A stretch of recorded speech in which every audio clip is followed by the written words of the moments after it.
Hello, hello, hello. Welcome to Be Bold America. I'm your host, Jill Cody. Today our program is The Most Dangerous Organization in America You've Never Heard of. The American Legislative Exchange Council, also known as ALEC, is a pay-to-play operation in which legislators and corporate lobbyists meet behind closed doors to write model legislation that advances a radical right-wing, pro-corporate, and pro-Republican agenda on everything from suppressing voter access and denying the climate breakdown to crushing unions and undermining public education. ALEC embraced the Christian right extremists who pushed for the nationwide abortion ban, and at last summer's annual meeting, they celebrated the Supreme Court's Dobbs decision that took away a woman's half-right century of freedom over, quote, late night dessert and coffee. We have big things to do. Our guest today is Vicki Harrison. Vicki is currently Common Cause's Director of Constitutional Convention and Protecting Dissent Programs. She leads the nonprofit's work on stopping a dangerous constitutional convention that would rewrite the entire United States Constitution. She has built successful lobbying campaigns, election protection programs, local ballot measures, published research and reports, and created coalitions for democracy in New Mexico. Vicki graduated summa cum laude from the University of Mexico with a degree in Women's Studies and African American Studies. Vicki, it is such an honor. Thank you for being our guest today. Welcome to Be Bold America. Thank you so much for having me, Jill. I'm super excited to talk to you and your listeners about ALEC. Well, I'm super excited, too, because I have so many questions here, and I've known about ALEC for, several years, but it's still not known what they do. And I did get a listener who saw this topic coming up, and I wanted to share with you what he said, a little bit of what he said. He said, this episode scares him. He said, ALEC... It does. It does. ALEC is one of the truly dystopian forces hard at work today. So I thought, wow, what a way to start. Maybe just starting with the... a little bit about what Common Cause does, just, your mission and a little bit of what your responsibilities are, and then we'll get into it. That sounds fantastic. Well, again, thank you so much for having me on the program. And I've been with Common Cause for a little over a decade. Common Cause is an organization we were founded in 1970, right after the Watergate scandal. Our founder, John Gardner, it said that he looked around D.C. and said, where is the people's lobbyist? I see the lobbyist for everybody, but where's the people's lobbyist?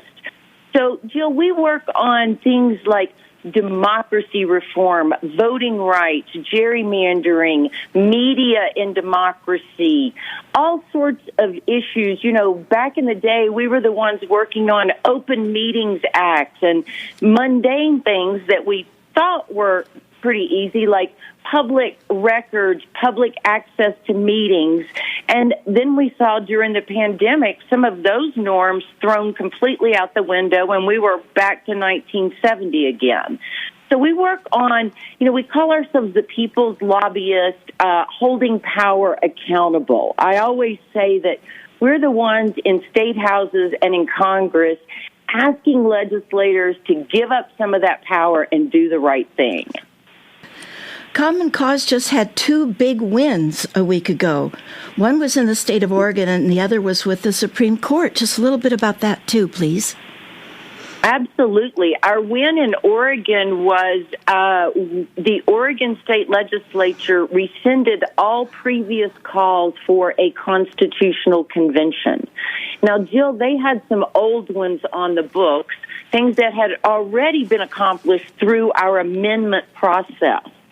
But cleaning up these old single subject, or as we call them, plenary bills that are asking to rewrite our Constitution is something we do at Common Cause with many of our partners who are trying to stop an Article 5 convention. So not only did Oregon rescind, but in a very contentious state with a very contentious legislature and the walkout of the Senate Republicans, the Senate actually passed it unanimously, which I've never heard of that happening. That's wonderful. So that was a huge win. Wonderful. That was a huge win to stop folks from rewriting the Constitution, which is like a third of what I do. And our next win, of course, was the only thing good that came out of the Supreme Court this week was the Moore v. Harper decision on this.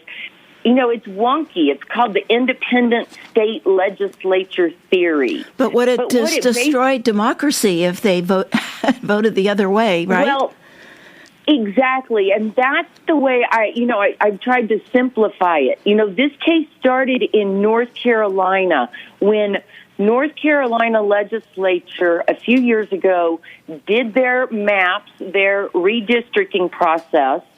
They were challenged in court. The North Carolina Supreme Court struck down the maps and said, you have to redo these. These are obviously racially gerrymandered. They are gerrymandered for the Republican Party. And instead of doing that, they challenged it, which basically they were saying, we don't have to listen to you. We don't have to listen to our Constitution. And we can write and establish laws without any review from the governor or the courts. The courts. Of course, Jill, that's basic democracy. Exactly. The three branches. Exactly. It was stunning that it even got that far. It's amazing. And I think, you know, especially going through courts, I think, you know, we see everybody with some self-interest, and you would have thought that that could have been stopped. So that would have been devastating for our democracy if that would have passed and if they would have not struck that ruling down. So now North Carolina, and, you know, Moore v. Harper, Barbara Moore is, you know, one of our North Carolina board members at Common Cause. And so this has been a huge victory for us, along with so many other partners. And it's just, it was one win for democracy this week. I congratulate Common Cause. They are an awesome and 53-year-old organization, so you're doing something right. And the next thing is let's start talking about the most dangerous organization in America you've never heard of, ALEC, the American Legislative Exchange Council. So how long have they been in operation, and what are their successes? Who and what is ALEC? Well, ALEC is actually celebrating their 50th anniversary this year. They were started back in 1973. Some conservative legislators and conservative activists were like, let's bring together the public and the private. So ALEC became, you know, they call, first of all, let's just say they call themselves a 501c3. They say that they do not do any lobbying and everything they do is education, which is one of the reasons we filed a complaint with the IRS over a decade ago, because it's obvious from anybody who lobbies like we do that what they're doing is lobbying. But they say they're educating. And what they do is they have members who are legislators who pay, again, typically it's $100 every 2 years for a legislator to be a member. And then corporations can be members, and they pay much more, anywhere from $8,000 to $25,000. That was their model for many years. They've now, in recent years, gotten away because we, after Stand Your Ground and their work on voter ID bills, along with many organizations, worked and got literally 125 of their corporate partners to leave. So now they do a lot more. You know, our partners at the Center on Media and Democracy who try to track their spending, but again, as a C3, it's not public if they don't want it to be, can only identify about a third of their donors. But what they do is they bring people together. They have these task force. Typically, they've had 8 task force that work on different things. You've got legislators, and you've got corporate lobbyists, and you've got business together. And then behind closed doors, they vote on what they call model legislation. And the model legislation is then taken by the legislators at these conferences back to their state houses, and they introduce them like it's their own. They never, for the last 5 decades, nobody ever comes back and says, I got this at an ALEC conference. Yeah, I know they were caught once, though. I forget what state where the politician handed in the actual document that ALEC had written, and it had ALEC on it. That was one way we all started to know who ALEC was, right? It was just copied over. Absolutely, because you look at the bills and you're like, wait a minute, these are identical. These are the same exact pieces of legislation that you're acting like is something you came up with. And again, I have people sometimes ask me, well, Vicki, Common Cause, y'all come up with legislation that you're pushing. You're trying to make sure people can vote, and you're doing your campaign finance stuff, and you're, redistricting.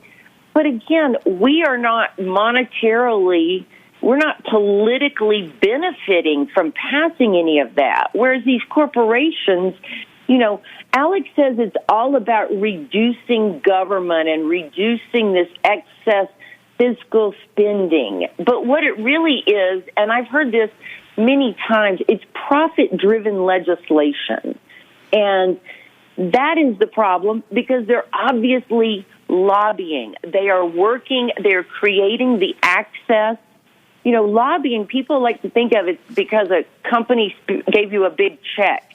That big check is just the beginning, Jill. The big check gives you access. That is where the lobbying comes in, is the access. And now they have access. They've been wined, they've been dined at some schmoozy, fancy resort. Again, not lobbying, so in many states they're avoiding disclosing that information. Well, this is probably a good time to take a break, because right after the break, I wanted to talk about what led up to ALEC. I think, Lewis Powell's memo, to talk a little bit about that, and Paul Weyrich, who started that in the Heritage Foundation. So when we get back, I'll ask you more about those organizations, too. You are listening to Be Bold America on KSQD 89.5, 89.7, and 90.7 FM. Many voices, one station. Listen globally online from the KSQD.org website. Our topic today, the most dangerous organization in America you've never heard of. And our guest is Vicki Harrison, Common Cause's Director of Constitutional Convention and Protecting Dissent Programs. I'm your host, Jill Cody. Hello, KSQD listeners. I'm Tom Hartman, and each weekday at 4 p.m., I bring you a different perspective on the news than you're likely to hear on most media outlets. Please join me on KSQD Santa Cruz, your ink spot on the dial for the Tom Hartman program, heard now for the first time ever in the Monterey Bay area at 90.7 FM, weekdays at 4 p.m. That's Progressive Talk and Conversation with me, Tom Hartman, weekdays at 4 p.m. on KSQD 90.7 FM. Tag, you're it. We're back. And would you like a friend to hear this interview, the most dangerous organization in America you've never heard of? Well, tell them that this interview and many other Be Bold America interviews are available as a podcast. They may subscribe for free from their favorite podcast platforms such as Apple, Google, Spotify, and Radio Public. Our guest today is Vicki Harrison from Common Cause. She is the Director of Constitutional Convention and Protecting Dissent Programs. You may also learn more by visiting commoncause.org and prwatch.org. Now, Vicki, I don't want to catch you by surprise, but I did want to talk about Lewis Powell. Oh, absolutely. And you also, Jill mentioned the Heritage Foundation, yes, which are, part of this entire thing. And I think that, if you look back, this is all the early 70s when we see these things happening, which is not only when we started, but we've got Watergate. We've got this memo, which, has been, it's been called many, many things, but basically the blueprint for corporate America and how to do it right. And I think that these kinds of conversations, we see the same people in the same room. And we see them whether I'm, talking about ALEC or I'm talking about stopping an Article 5 convention. These are the same folks that we saw morph into things like the Tea Party in, a decade ago. And the Freedom Caucus now in Congress. The Freedom Caucus now, which has just moved on and on. And again, the Heritage Foundation and the Coke industry, we can't say the Koch brothers anymore. We have one, but the industry, they have their fingers in all of this. Most states have, Jill, some version, fake nonprofit is what I like to call them, of an ALEC version, some sort of think tank that is being funded by Heritage, the Kochs, that sort of thing. And, laying it out, we have seen so many speeches from these guys back in the 70s, and I wish I could remember where this one came from, but it's at one of these Heritage Foundation things, and, the speaker is literally saying, we don't want people to vote. Oh, that was Paul Weyrich. Yes, he started ALEC, and he started the Moral Majority, and yes. And I think it was, and he just said, and I can see it clear in my mind. He says, we don't want people to vote. Our stuff does better when people don't vote. And so when people ask me, why would ALEC be interested in voter ID bills, for example? They're not monetarily benefiting from them. And I always say, well, let's stop for a minute, because I always say follow the money on anything. You will find that. But at the same time, if this is part of that same movement, then of course making it harder for people to vote, that's a no-brainer. But, that's again, when we talk about people not knowing about ALEC, Jill, I think, it was a decade ago when Trayvon Martin was murdered. And that's when people heard about ALEC really for the first time. Not people, everybody. Many people knew about them. But really, because not only did we have that happen, but we had a whistleblower at ALEC who turned over a bunch of documents to one of our partners that I mentioned earlier, the Center on Media and Democracy. And they turned over almost 900 model bills. Wow. And it was the first time anybody had gotten access to boxes upon boxes of information, because, again, everything is kept behind closed doors. And that's when we started seeing the depth of what they had been working on and the different bills. So we've got that. So 10 years ago, we've got that dump.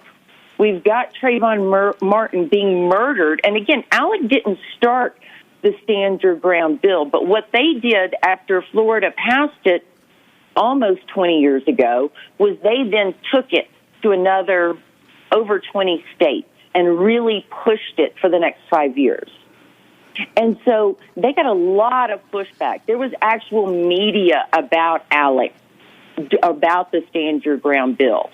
And then they also started getting a lot of flack about the voter ID bill. So now, in 2023, they have disbanded, quote unquote, these task force.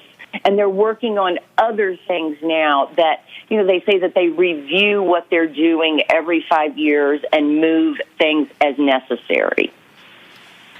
We were talking about Lewis Powell and Paul Weyrich. Paul Weyrich, that video is on YouTube, so anyone can go see him actually saying, we don't want everybody to vote. And he was talking about the goo-goo syndrome, people that want good government. He says, we don't want that. So you can actually see him say that in 1973. Just to mention that Lewis Powell's memo to the U.S. Chamber of Commerce was called Attack on American Free Enterprise System. Powell's position was that business was under attack by communists, new leftists, socialists, revolutionaries, college campuses, pulpits, media, intellectual and literary journals, arts and scientists, politicians, Ralph Nader, and Rachel Carson. I mean, he just scared the daylights out of corporate executives back then and turned them into injured parties. Oh my gosh, we have to survive. And to survive, we have to get in touch and manipulate, things with politicians and then Paul Weyrich started the ALEC and the Heritage Foundation. Another thing I think it's important for people to know about the Heritage Foundation is that it was initially funded with $250,000 donation from Joseph Coors, the son of Adolf Coors, the Coors beer family. And go ahead. They're still funders of ALEC. Yes. Up until the best we can determine as of 2019, which is the latest we've gotten anything, is they continue to be somebody who funds a lot of that. Well, to say that ALEC is a 501c3 is really an abomination. I mean... Well, and that, Jill, has been my issue with them for over a decade. And one of the reasons I was thrilled that we did file the whistleblower complaint. The problem is that we've got so many C3s that are doing this. We have so many that are going beyond lobbying and are actually doing political work. And the IRS has been, the toothless giant for I don't know how long as far as enforcing. And because we see it in administrations defunding the enforcement division. Now, hopefully that's getting better with the latest administration, but it is something that we've seen over and over because, quite frankly, neither party wants the IRS investigating everybody. And right. That's not ever been a popular thing. Let's, hold these people accountable. But, it just offends me as somebody who has proudly been an advocate lobbyist for many years for animal rights and abolishing the death penalty and civil legal aid and good government. There is nothing shameful about being a lobbyist, and I register, and I don't buy things. I don't contribute to campaigns. Yet they can create much more of a relationship, do much more lobbying, literally create the bills, and call themselves a C3. We're doing education.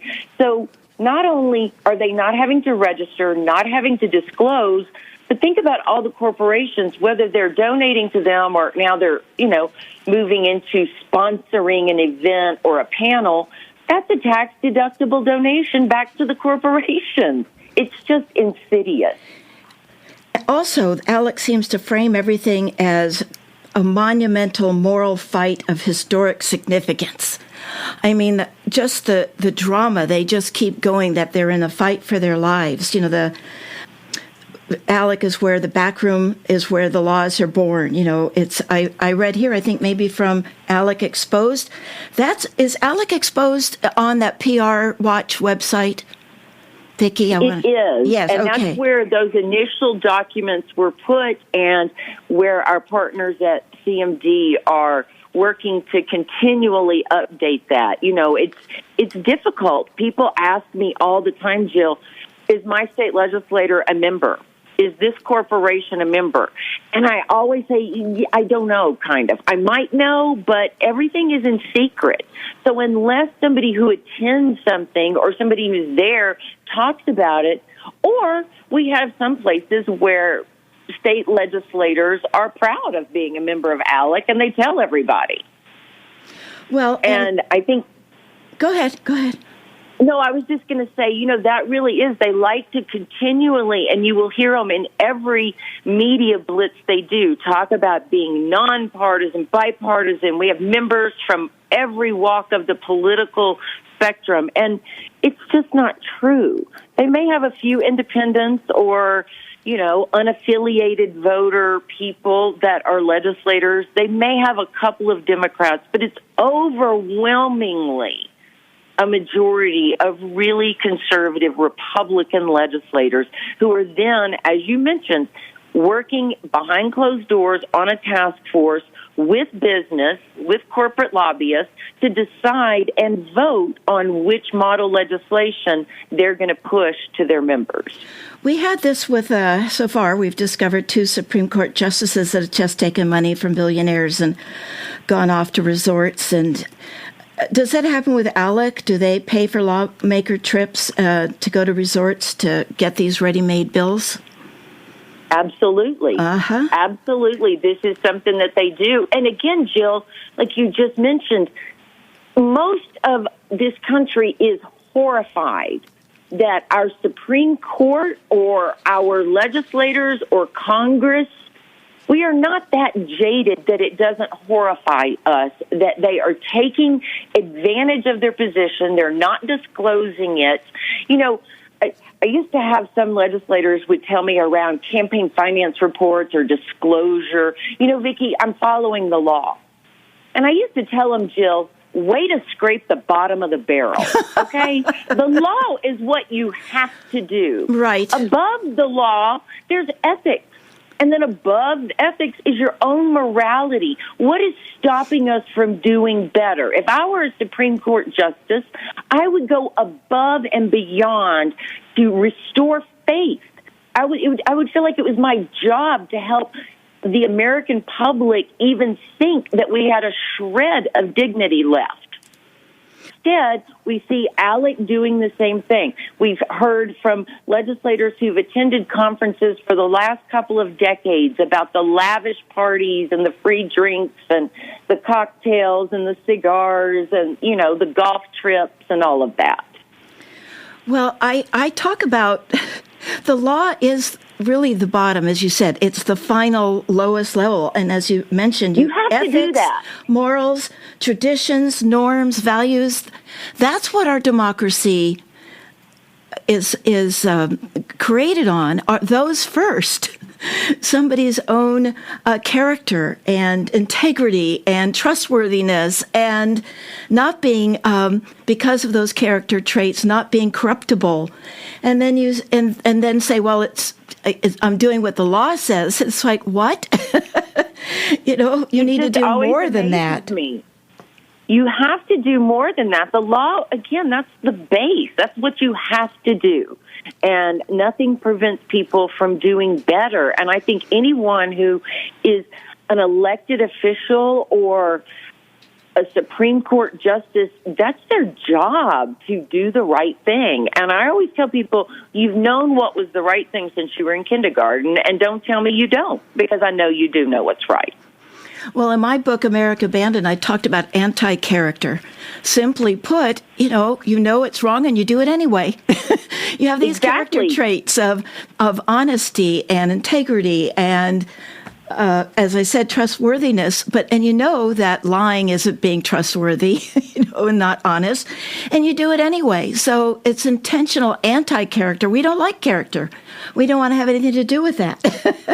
And it's making a choice not to do the right thing. Yeah. Because I trust me, every single person before they do the wrong thing, they know in their head they're doing it. Exactly. You're listening to Be Bold America on KSQD 89.5, 89.7, and 90.7 FM. Many voices, one station. Listen globally online from the KSQD.org website. I'm speaking with our bold guest, Vicki Harrison, who is Common Cause's Director of Constitutional Convention and Protecting Dissent Programs. Vicki leads a nonprofit work on stopping a dangerous constitutional convention and who is speaking with us today about ALEC, a pay-to-play organization that writes, in my view, anti-democratic legislation for Republican state legislature adoption. Visit commoncause.org and prwatch.org. We will be right back after Jim Hightower's commentary titled The Secret of Wokeness. In Alice's Adventures in Wonderland, Humpty Dumpty scornfully declares that when I use a word, it means just what I choose it to mean. So what does woke mean? It's become the pet political aspersion that today's kooky right-wing hucksters hurl at liberals. But the hurlers would be whopper-jawed to learn that it was actually coined by and for progressives. Indeed, it admonishes people to be awake to the dangers posed by hate-filled bigots and reactionaries like today's right-wing extremists. Surprising historical tidbit. The first person reported to have used the word was Huddie Ledbetter, the legendary black blues artist known as Leadbelly. Among his many classic songs was Scottsboro Boys, about 9 black teenagers falsely accused in 1931 of raping 2 Alabama white women. As a black musician who traveled the back roads of the Jim Crow South, Leadbelly warned others to pay attention when in a viciously racist state. Best stay woke, he cautioned. But out of blind ignorance, blind arrogance, or both, today's adapters of the Jim Crow mentality have perverted common sense wokeness into a verbal whip to lash African Americans, immigrants, Democrats, women, LGBTQ people, and all others they don't like. Pretty much everyone who looks, thinks, prays, and acts different from them. How kooky? They've declared librarians, science, Mickey Mouse, and Bud Light to be their evil enemies. Don't be woke, they bark, demanding autocratic, plutocratic, and theocratic laws to coerce compliance with their own retrogressive bigotries. This is Jim Hightower saying, bear in mind that this is no longer a fringe cult, but the mainstream of the Republican Party, including its top congressional leaders, presidential wannabes, and state officials. Actually, you can easily comprehend what these Humpty Dumptys really mean by their don't be woke war cry. Just substitute the word sane for woke. The Hightower Radio Lowdown is made possible by you subscribers to Jim Hightower's Lowdown on Substack. Find us at jimhightower.substack.com. Welcome back. My guest today is Vicki Harrison from Common Cause, and our topic is the most dangerous organization in America you've never heard of. Now, Vicki, you mentioned that ALEC sort of relooks at its strategies, their plans every 5 years, and I read that one of ALEC's mission is to combat woke capitalism. What on earth does that mean? It is madness, Jill.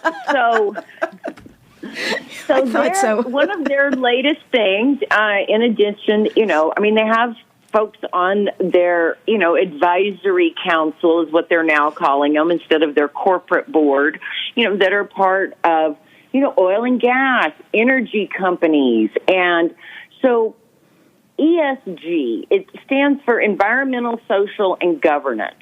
And they are simply factors that many financial firms take into consideration when they're looking to invest. Do you treat your employees right with the governance part? Do you treat your members right? Are you thinking about the planet? These are things that companies, businesses have used, and they don't like this. ALEC and their members do not like this at all, and we saw it in Texas when the governor there said, we will not invest and will not have any company invest our funds for us if you're going to use these principles. So they have been pushing this anti-ESG, anti-woke legislation, and it's kind of become a rallying cry for them. And it's so ridiculous because when you look at it, Jill, you have a lot, as you would fully expect, financial people that are on the other side of this issue. You will see, state treasurers and, investment firms saying this doesn't make any sense. This is just one factor we're using, and it makes no sense just to cripple us when that may be a good factor to think of. And let's mention the letters again, ESG, because I wasn't really very familiar with the phrase of environmental social governance, ESG factors, and that they were against them. They're against the environmental, against the social, against the governance factors, which include diversity and equity and inclusion as business practices. And so they're looking at... Which are important business practices, Jill, yes. And made even more so by two devastating Supreme Court rulings this week. Yes. Think about that. I mean, this is just more of, and this is just saying you can't take that into consideration. And if you do, you can't manage our money. Cripple. And that's what the folks in Texas said. The financial people were like, okay, and this was even if you used it with another client or there was branding on your website that talked about being a decent human being. I mean, it went so far that financial companies were like, we can't even manage this. We don't even know how to separate that from what we've been doing for years. Well, I laugh only because I don't want to cry, because this is taken seriously by many companies, and or they'll try to figure out how to address it in their corporations because ALEC is so powerful. And one thing that I don't think you mentioned when you were talking about the difference between what you do and Common Cause does with ALEC is the amount of money behind each of these organizations. ALEC is flush with money, and Common Cause is a true 501c3 nonprofit. It doesn't. We are, well, and we are also a C4, and that's right. is the lobbying, right. And that is, in fact, which is very different in this country. Most people have a C3 and a C4, but we were only a C4 until 2002 when we created our education fund. We literally were all lobbying for 32 years. Which is what ALEC has been doing the same time, and of course, never disclosing it in any state and continuing to say with a straight face, we are only doing education, we never lobby. This comes down to, in reality, this combating woke capitalism is that they want states to blacklist companies that divest from fossil fuels.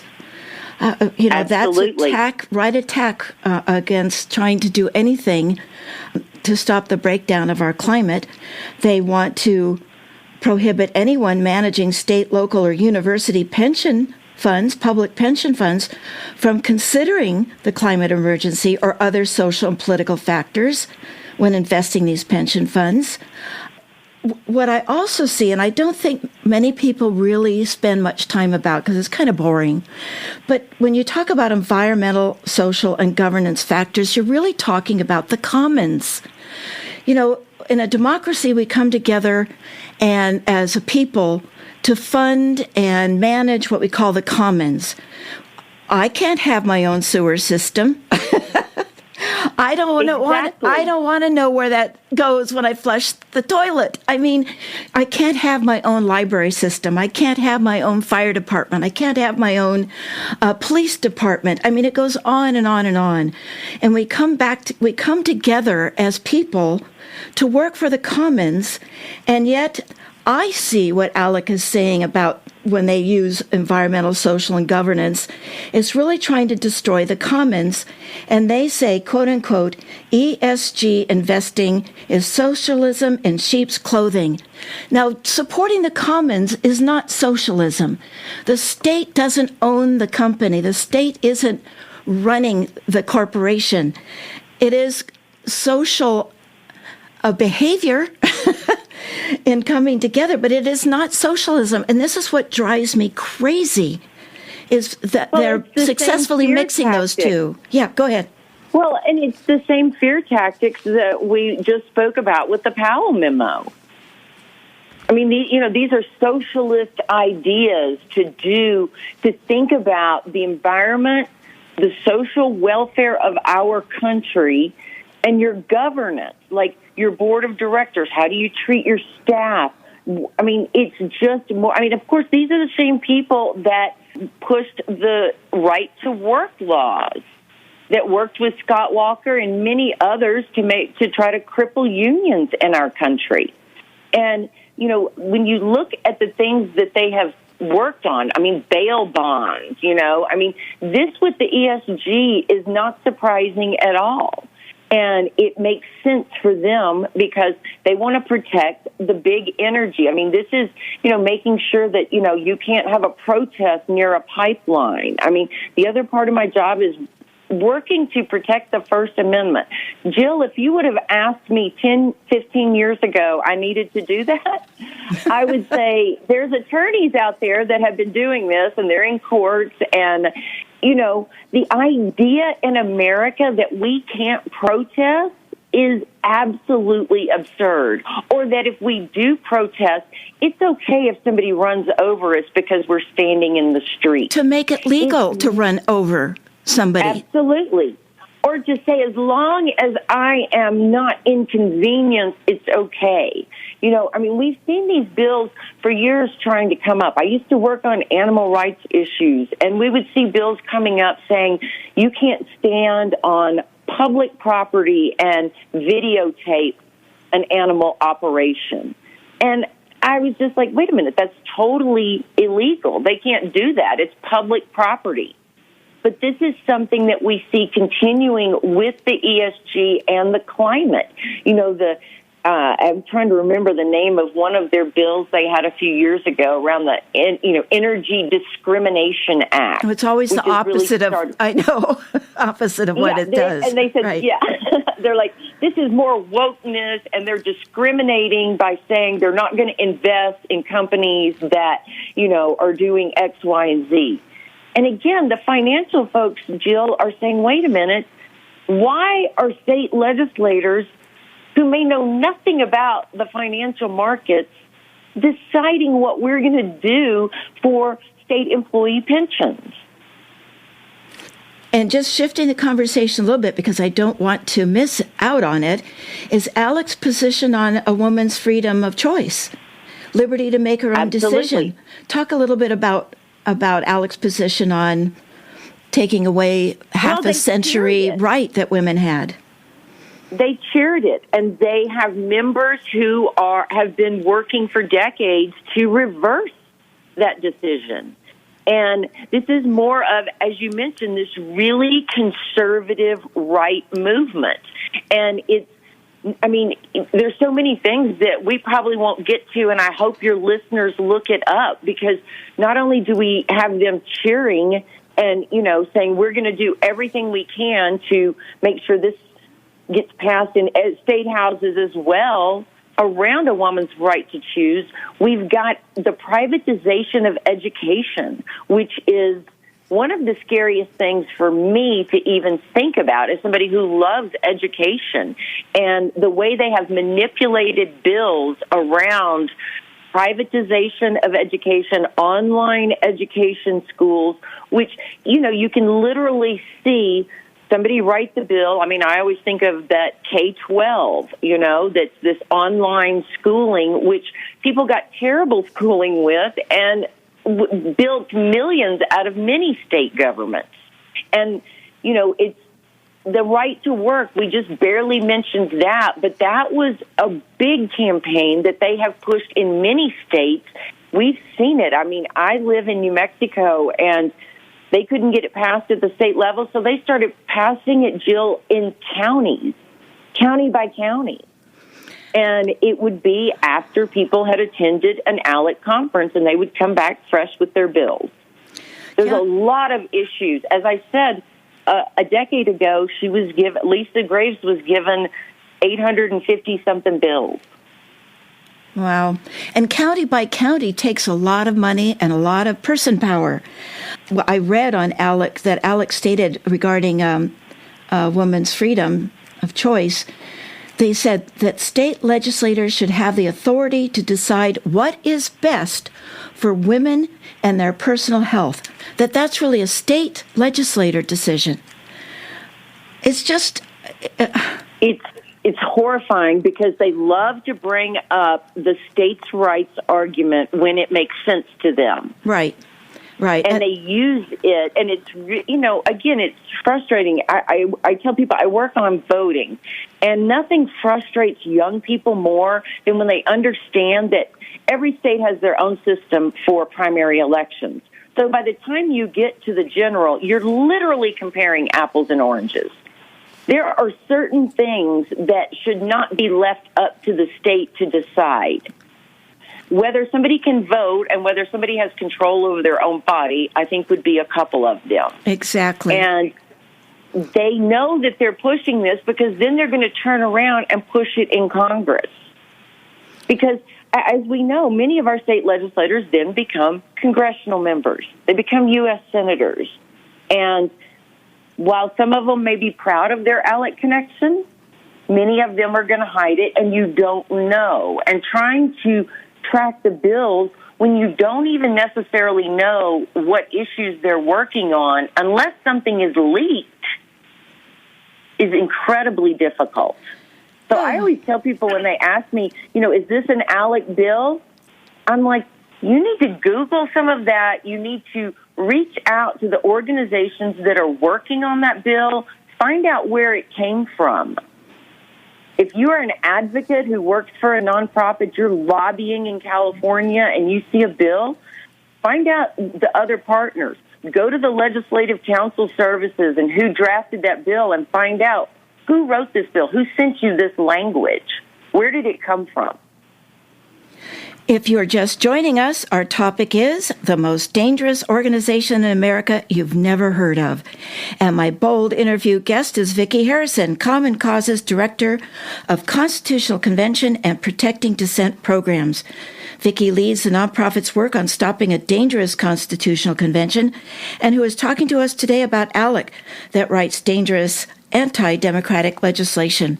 You are listening to Be Bold America on KSQD 89.5, 89.7, and 90.7 FM. Many voices, one station. I'm your host, Jill Cody. Tune into KSQD at 6 p.m. for State of Mind, hosted by Santa Cruz licensed psychotherapist Deborah Sloss. About 1/3 of people with a mental health condition also develop a substance use disorder at some point in their lives. In this episode, we discuss the complicated intersection of these problems afflicting nearly 17 million Americans.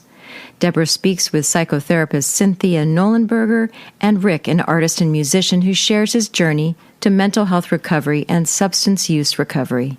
This 2019 interview has been updated with new material and new stories. That's State of Mind this evening at 6 p.m. here on KSQD 90.7 FM and KSQD.org. We're back, and we're speaking with Vicki Harrison from Common Cause. Now, Vicki, what is their end game, or do they even have one? What is ALEC's end game? Well, Jill, they say what they want is fiscal responsibility in D.C., that they want, and again, which is such an overlap with my work to stop an Article 5 convention, which the two biggest campaigns pushing that, Balanced Budget Amendment and Convention of States, has that as part of their platform. Well, tell us more about the convention that they're trying to put together, and how close are they? Well, Balanced Budget Amendment has 28 states. They need 34 to call a constitutional convention. And the Convention of States, which is the one that Mark Meckler runs, is at 19 right now. And those are the two that are the closest. And, again, Jill, Article 5 in our Constitution gives us two ways to change the Constitution. The first one is the amendment process, which people know about. We've done it 27 times. The second one is called a constitutional convention, which if you can get 34 states to call it, you have a convention, and then it has to be ratified by 3/4 of the states. That has not happened since the last time since we wrote our Constitution. 1787 is the last time that was done. And the guys that sat down and wrote our Constitution, Jill, threw out the rules they themselves had just created. So the idea of a constitutional convention for Common Cause, there are entirely too many unknowns. It could be a runaway convention. They could change the rules. Who are going to be the delegates? There's nothing in Article 5 that mentions does Congress have a role once they call it? The courts are not mentioned. What could happen? Are we going to have one delegate from each state? Once they get there, can they propose anything like they did when they wrote our there's just so many unknowns.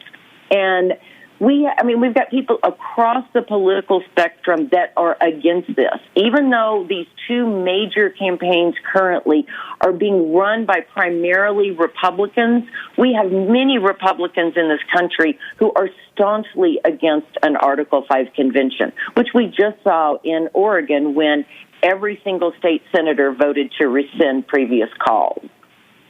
So it's a wonky issue, but it's a dangerous one. We have a former board member at Common Cause, that says about an Article 5 convention, why would you set your house on fire and then pray the fire department got there in time? Because we just don't know. There's so many unknowns. And so, but their biggest thing, Convention of States wants to do the fiscal thing around, governments. And, you listen to these guys, Jill, in these state houses across the country talking about how out of control DC is and their spending, and I can't help it. I get a little petty, and I have to Google the state and how much of their budget comes from the federal government. And every time it's ridiculously high. And so they don't even listen to themselves when they're saying the government spends too much money. And that's what the balanced budget amendment, the other one that's at 28 states. Can you imagine a balanced budget amendment for the federal government during the pandemic, during anything, which is why we have a broad spectrum of support. But unfortunately, we've got these two Republican campaigns that are doing their best to make it partisan right now. Well, when they just say fiscal responsibility, how do they define that? Because, most of our recessions, I think 8 out of 9 of them, I'm not quite sure of the numbers, don't quote me, were recessions created by Republican administrations because they just spend, and then the Democrats have to come in and correct it all. I mean, well, some of their information that they send out, Jill, is pretty startling. I mean, they, have said, get rid of the IRS, get rid of the Department of Education, get rid of the Environment Department, get rid of the Health Department, pass a policy saying we will never raise taxes and we're going to lower everything to a flat tax. I mean, some of the stuff, we're going to get rid of the Affordable Health Care Act. I mean, they think fiscal responsibility in D.C. is eliminating departments. We don't need the Environment Department. We don't need the Interior Department. Well, I think most people... We don't need the education. I don't think most people know that is a libertarian platform, and there's been no successful libertarian government in the world, ever. And it's a libertarian platform. That's what David Koch, who passed away a few years ago, ran on when he ran for vice president. It was just to repeal all the finance laws, abolish Medicare and Medicaid, repeal Social Security, abolish the U.S. Post Office. I mean, they went on and on. No public schools, privatize all the roads, privatize everything. No FAA. You can't have safe airplanes. I mean, if anybody wants to know, just look up David Koch's vice presidential campaign platform. It was a libertarian ticket, and that is what they are still fighting for today. No regulations on anything, and who doesn't want regulations? The people that don't want regulations are those that think it gets in their way of making money or gets in their way. Go ahead. Absolutely, Jill. And whether we're talking about the campaigns for the Article 5, again, which ALEC is very much in support of, and you talk about one of the things ALEC has pushed is tort reform. I mean, they have pushed, private prisons. I mean, it's all about the bottom line and what they're going to make out of it. I mean, it's just a matter of making. To me, it's like everything that is a current government service, something that we can rely on for the common good, would be taken over by business, by private interests, who are then going to turn around and make money off of it, which we have seen with whether we're talking about bail reform or private prisons or any of these things. What I say to people is that if corporations really were a person, even though legally now they're treated like that, but if they really were a person, they'd be a psychopath, because a corporation can't have compassion, empathy, humility, and it just seems that those psychopathic, the lack of any compassion is what leads to the environmental, social, and governance platforms that they work on to destroy anything that would deal with clean water. That, to me, is psychopathic, to not want other people to have clean water to drink. I mean, that's what America is about, is having clean water and air where many other third world countries don't. So in this last minute, just what do you think listeners could keep doing, stop doing, and start doing to help your cause and common cause's cause?